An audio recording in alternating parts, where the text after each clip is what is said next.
Hey everyone, welcome back to the Neil Hub YouTube channel. I'm here again with Monica Felton, Certified Financial Planner, and we are going to be going over Class 3 today.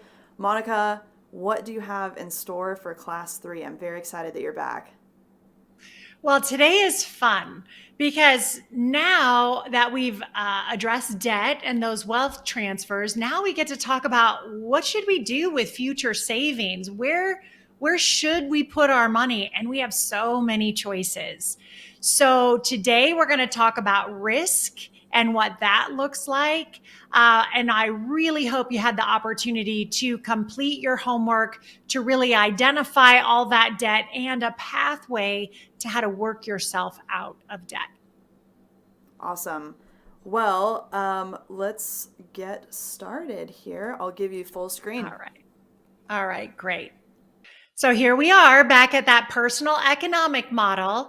And as we discussed last week, wealth transfers or debt, right, is a future obligation to money that you have not earned. So our primary goal, or the place that we start, is how do we eliminate that uncollateralized debt? Once we've taken care of that, now we get to make some choices. Now we get to add this future lifestyle. This is your accumulated wealth. If you recall from our three types of money, we had accumulated wealth, which is money that you have saved or are currently saving. That's going to go into these tanks. And that's what we're going to be focused on for our next two classes. When we're talking about saving for the future, we have some choices. There are many savings and investment vehicles available to store your future lifestyle dollars. Each has a unique set of costs and benefits. So let's consider your preferences on an account with risk. That's the opportunity for it to go up and down. Taxation, how the government is going to take from the gains, and accessibility. How easily can you get to the money? So first, we're going to start out with risk. So remember, risk means that you have the opportunity for your money to go up or down. And we have several categories. You can go into high risk accounts, moderate risk accounts, or safe or no risk accounts. And these are what some of the characteristics look like. Now, when we go into high risk, I want you to think about something called volatility. Volatility means it goes up and down pretty regularly. So if you're taking on high risk, you're going to have higher volatility. Now, you also have the higher opportunity for gain, right? So when I talk about high risk, I'm talking about 8% rates of return, 10% rate of return. But remember, when there's an opportunity for great growth, there's also an opportunity for great loss. So if you're willing to let your account go up 10%, you also have to be willing to let your account go down 10, 15, 20%. There's moderate risk. Now, moderate risk would be different products, would be different things that we put our investments into. And usually moderate risk has some limited protections. So maybe your account could still drop 10%, but not 50%. Moderate volatility, which means obviously it's not as volatile as high risk. Usually, when we take on moderate risk, we're giving up some liquidity, and we'll cover all the various products at a future time. But obviously, with moderate risk, your rate of return is going to be lower. So maybe in the field of 4 to 6% rates of return in a moderate risk. And then, of course, we have no or low risk. And what that usually means is a guaranteed rate of return, no loss provision. So if I put in $100, I know I'm going to get my $100 back. I might not earn any interest, but I certainly don't have any loss. It's also very liquid, which means I can get access to it pretty quickly. And we already discussed the lower return potential. Now, there's also taxation to consider when we're looking at where to save our money. Class 4 will be completely dedicated to taxation, but I just wanted to give you an idea today. So taxable accounts means that anytime there's a gain, right, you're going to pay taxes. Usually a taxable account happens with after-tax contributions. So think about our personal economic model. I've earned the money. I've already paid taxes on it. So now I get to decide what to do with it. Taxable usually means ordinary income tax as opposed to capital gains, and we'll get into that next week. Your capital gains withdrawals and interest affect Social Security and taxation. That is a much bigger discussion, but what you have to understand is that when I withdraw money out of a taxable account, it is exposed to the government and there are tax consequences. Now, a tax deferred account means that I earn my income, I do not pay taxes on it, and I put it in an account to grow. So tax deferred accounts would look like a IRA or a 401k or a SEP IRA, or kind of those alphabet soup of savings plans that the government puts in place for us for the future. That's what tax deferred means. And then there's tax advantaged, which means that it could be tax free. So basically, my money grows, and when I withdraw it, it can be tax free. It means that growth along the way can be tax deferred. So we have some different choices on tax. Now, funny enough, when I ask clients, hey, how much of your wealth would you like invisible to the US government legally for taxation purposes? And they always say usually 100% tax advantage, but no one ever does it. So that's just kind of a chuckle. All right, so let's go into talking about risk and investments that are at risk. All right, let's say you had $100 and I said, hey, I can get you a 25% rate of return guaranteed over 2 years. Would you be interested in taking it? Well, most people say yes. But what you have to understand is average rate of return is very different than actual rate of return. So let's say I had $10,000 in a savings account. And the first year I had 100% rate of return. Awesome for me. What that means is that my account balance would grow to $20,000. In essence, it doubles. But let's say the next year, boo hiss, the market dropped 50%. And when I say the market, I mean the stock market.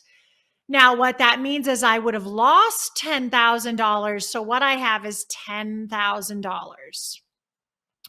Well, if you took the average rate of return, which is what every financial institution does, my average rate of return is 25%, because average rate of return is math. It is not money. So the way you get an average is you add your rate of return. So 100% plus a minus 50% divided by 2 is 25%. That's my average rate of return. But what is my actual rate of return? My actual rate of return is bupkis. I have nothing, right? Because I have the same amount of money that I started with. Now, this is an important concept to understand, average versus actual, because when you go to invest your money, every document out there talks about average rates of return. And so I always said, my goodness, how do they get away with that? Well, the way they get away with it is because when you're talking about the stock market, there's several indices that can be used. There's the Dow Jones Industrial Average. Maybe you've heard of this. It's 30 companies that are represented in an index to show the overall health of the financial companies of the United States. Then there's something called the S&P 500. The S&P 500 is a bucket of 500 of US companies that will decide, again, which is an overview of how American companies are doing. So let's slide over to here. So these are the market returns. And here's the actual market return that, let's go back to the Dow Jones Industrial Average, just because it's been around the longest. Let's go back to the annual returns that the Dow Jones has experienced. So over the last, almost 100 years, you can see that this index goes down, but it also goes up, and it goes down and it goes up. Now I'm going to pull your eyes over to what would my money look like if I had invested $1 in 1936 into the Dow Jones Industrial Average. Well, if you go over time, right, let's go all the way to 2022, what you would see is that your dollar would now be worth $230. So in essence, what happens is the stock market, it goes up, it comes down, it goes up, it comes down, it goes up, it goes down. So this is what I mean when we talk about volatility of the stock market. Now let's get back to that average versus actual and how the financial institutions are able to get away with that. So if we look back to, let's go back to 1980. And I use 1980 on purpose because in 1980s, we had 401ks and IRAs come into existence. And 401ks and IRAs, what those government savings programs, what could you invest in? You could only invest in the market. So really from 1980 to 2000, we had a big influx of money into the stock market. And I want you to drop your eyes now down to here. So here's the actual what's happened over the 21 years from 1980 to 2000. And if you see the average rate of return over that 20-year time frame was about 13.6%. The actual rate of return was about 13%. So there really wasn't much of a difference during this time of a huge influx of money into the stock market. Well, I always like to say, so what's happened since? So if I now go to 2000, so let's go to 2000 and to today's 2022, what you're going to see is a much different. No longer is the Dow Jones over this 20-year period, they don't have a rate of return of 13%. The average rate is 5.8%. And the actual rate of return is only 4.7%. That's a bigger difference. I will also tell you, after the 2000s, we learned a lot about diversity and diversifying investments. Well, what happened is these rates of return for the Dow Jones Industrial Average that you're looking at here, there, if you were invested 100% in the stock market. Well, after 2000, people learned that, maybe I shouldn't have everything 100% at risk. Maybe I should have some safety. And so my software is smart enough. If I click this participation and say only 70% was in the stock market and 30% was in safer vehicles, look what it did to my rate of return. Instead of being, again, the average rate, 5.8%, it actually dropped to 3%. Oh, and then actual, what my money really did was only 2.12%. I want you to look at rate of return in a little different manner. So I want you to compare a compounding rate of return. So let's take $10,000 And let's just give it that 3% rate of return because remember, over the last 23 years, the market has only returned an average of 3%. So if I was just to go into a safe, simple, guaranteed 3% rate of return with my $10,000 over the last 23 years, I would actually have $19,736. Now I'm going to compare that to this speculation, right? Because if I indeed put the market rates of return, so remember my software is smart enough to do that, I can go from 2000 to current dates. I can say that I'm 70% in the market and 30% into safe. See, that's that 3% rate of return. If I use those results, you're going to see something very different.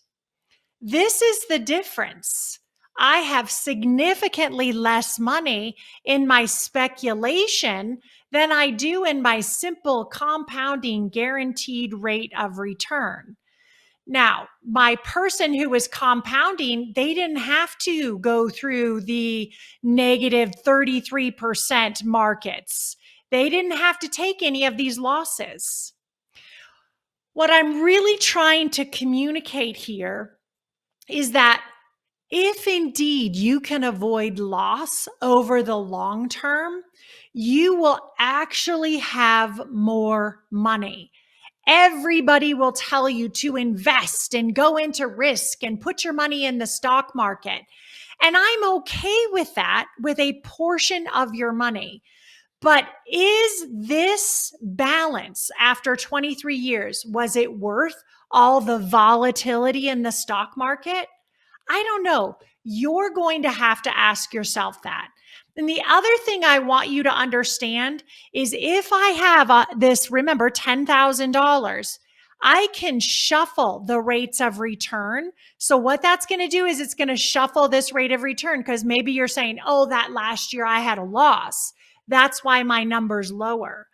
And if I shuffle these rates of return, you will see that the value or my balance does not change because when I lose money, it's lost.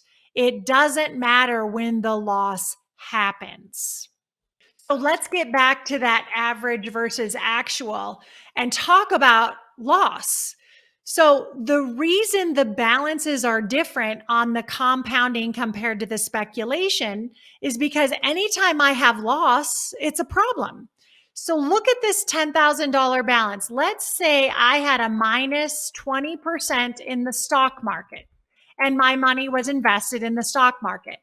That means I would have lost $2,000. So my balance is now $8,000. What rate of return would be required for me just to get back to my $10,000? Is it 20%?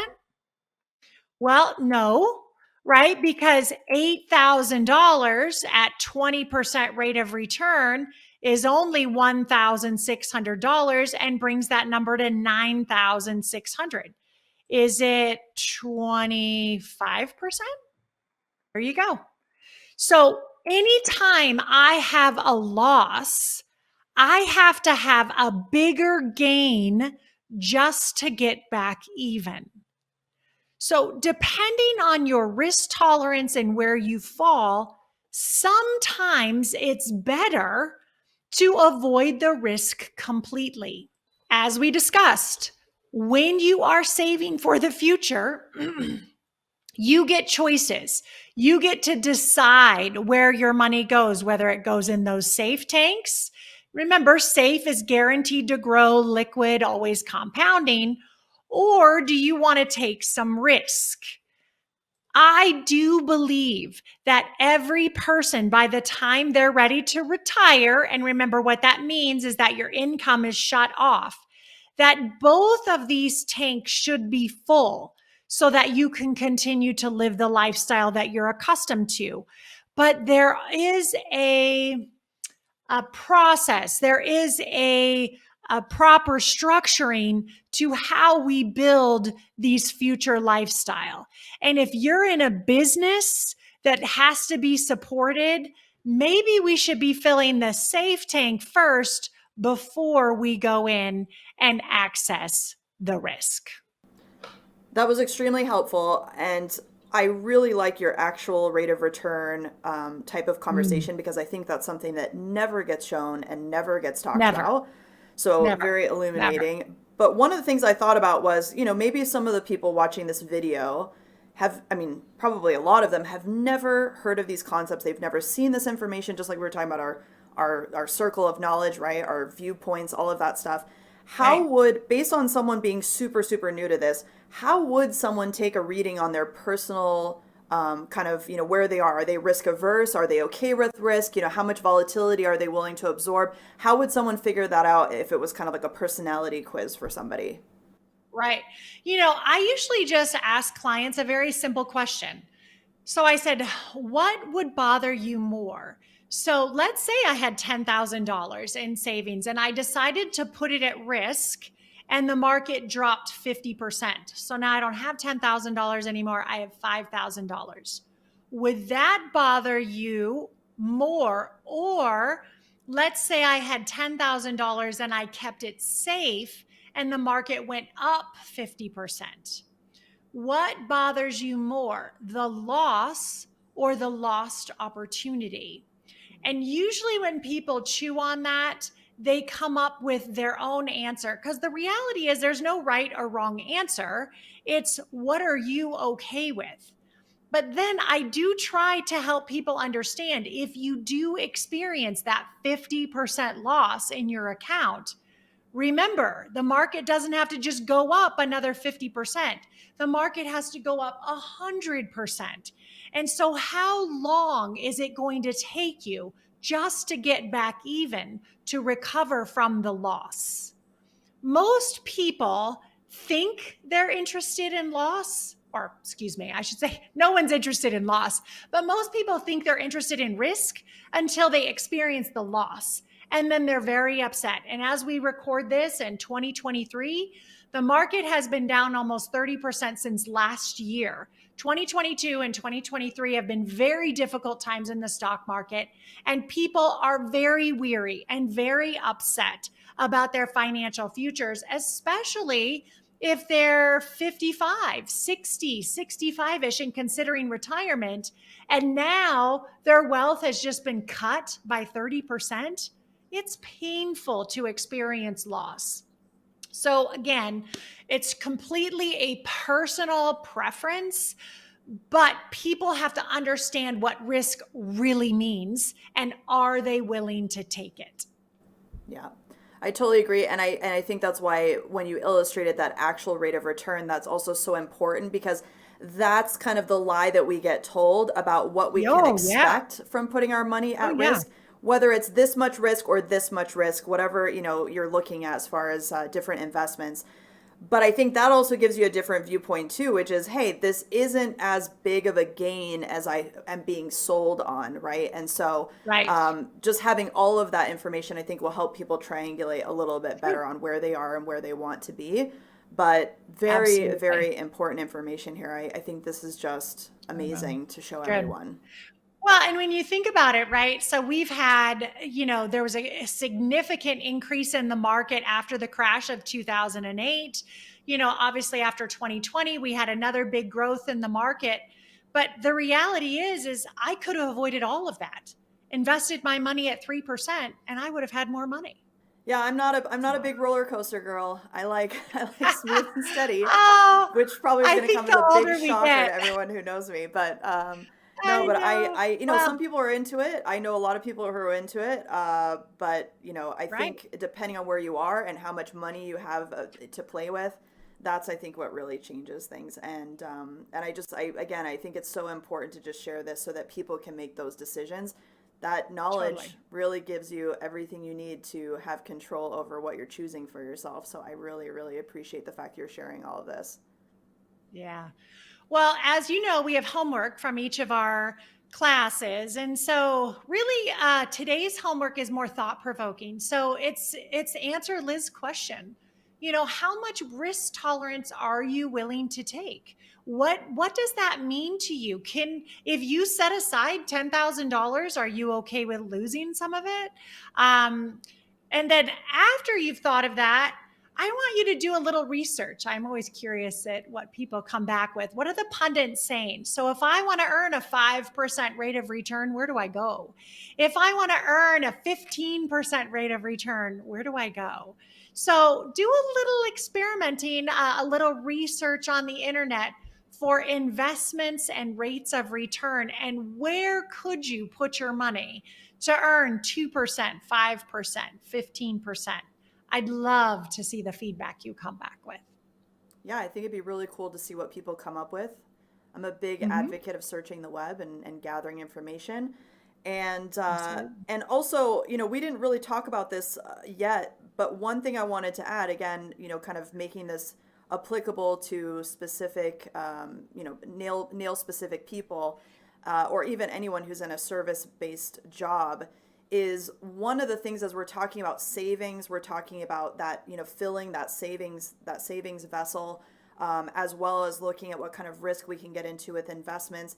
One of the things we haven't talked about yet is the fact that we have one source of income as service providers that really is something we should automatically be putting into savings because it's pure gravy from my perspective, and that is gratuity. And this is something that Mm. I think a lot of people actually look at as fun money, spending money, things, money that comes in and can easily just be thrown around because it's basically free if you want to consider that. But gratuity, receiving tips from your services, to me is something that should automatically in your brain be allocated to that savings bucket, to that money that maybe you'll use for investments later, but that's money that really is extra, and that's an easy way for you to be adding that 20% savings to your financial plan. What do you think about something like that when it comes to tips and gratuity for people segmenting that out? Well, so I'll tell you, any dollar that you have coming into your circle of wealth counts. So, in my opinion, we don't silo our money and say, oh, this is my play money, and this is my future money, and this is my lifestyle money. It's all the same money. So, if you are having this influx of, $500 a month from your tips come in, that's purposeful money. We certainly could talk about what saving $500 a month would look like over 20 years. It's a lot of money. It's in the hundreds of thousands of dollars. So, what's more important to you? Hundreds of thousands of dollars 20 years from now, so you don't have to keep doing nails, or having fun today? Again, all of your circle of wealth, all that money that's in there represents what do you want it to do for you. So getting really purposeful about your homework from class number 1, where's all the money going?